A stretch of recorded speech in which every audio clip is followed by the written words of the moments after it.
And the blood spills. The abyss. My old spanning ground.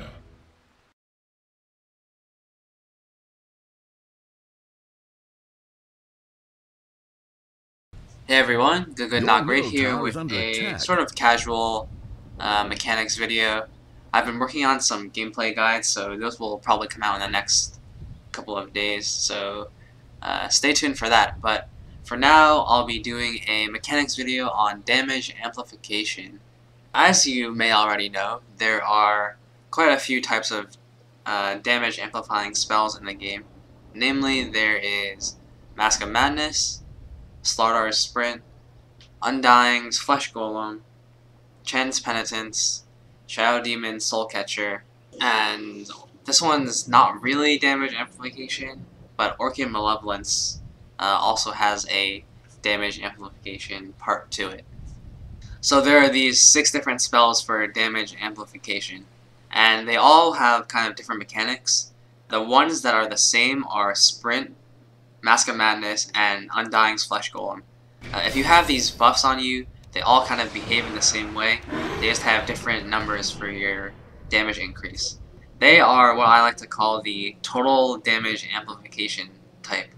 What this means is that these 3 damage amplification spells occur during all circumstances.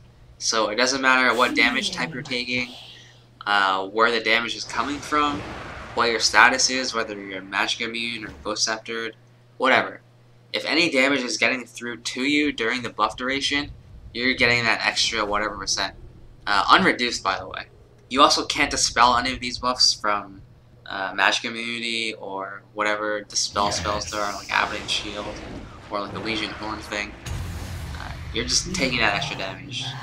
It even increases HP removal damage, which might surprise some of you since HP removal isn't really considered damage, but even if you're hit by like a wave of terror or you're in like Necrolight's aura, you will still get extra damage. These 3 spells also add damage in a way that doesn't add an extra instance of damage. 200 becomes 250 instead of 200 plus 50. If you're a little confused, you'll see what I mean as we cover the next 2 spells. As you can probably guess, this type of damage amplification is the strongest by far. These buffs, if you have them on you, you should be really careful about taking any sort of damage, as it can hurt a lot. Also, I have no idea why Sprint needs you to take 15% more damage. It just doesn't make sense to me. Please, Ice Rod, buff Slardar. The next 2 spells are Shadow Demon's Soul Catcher and Chen's Penitence.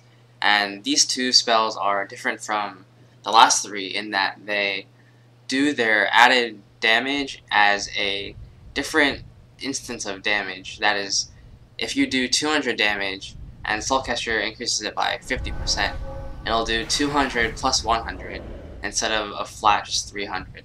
The extra damage is counted as a separate source of damage from the hero itself, so either from Shadow Demon or from Chen, and it has its own damage type as well. So Chen's Penitence is an extra physical damage, so it can be reduced by armor, and if you're ghost sceptered or ethereal or whatever, you won't take the extra damage. Shadow Demon's Soul Catcher, on the other hand, has its added damage instance as pure damage, so it'll not be reduced by anything, except for if you BKB. These 2 are similar to the last 3 in that they'll amplify any sort of damage you take, physical, magical, tower, hero, whatever, except for the fact that they don't amplify HP removal like the first 3 do. If you do HP removal damage, it won't be amplified and you won't get any damage towards your extra instance. So the last one I'll be talking about is Orchid, and even though it's not really damage amplification, I'm adding it at the end here because it resembles how damage amplification works in a lot of ways. So what Orchid does is it applies a soul burn, and at the end of the 5-second duration, you take damage based on how much damage was dealt to you, an extra 30%. Now what most people think is that if you heal through Orchid, like let's say you start at 500 HP and you take like a 300 damage nuke, and you get healed by like an Omni Knight back to 500, that you won't take the extra 30%. That is not correct. As long as damage was dealt to you, it just takes all that damage and then it amplifies it by 30. So if you took like 1,000 damage and you heal all the way back up, well, too bad, you're still taking 300 extra damage.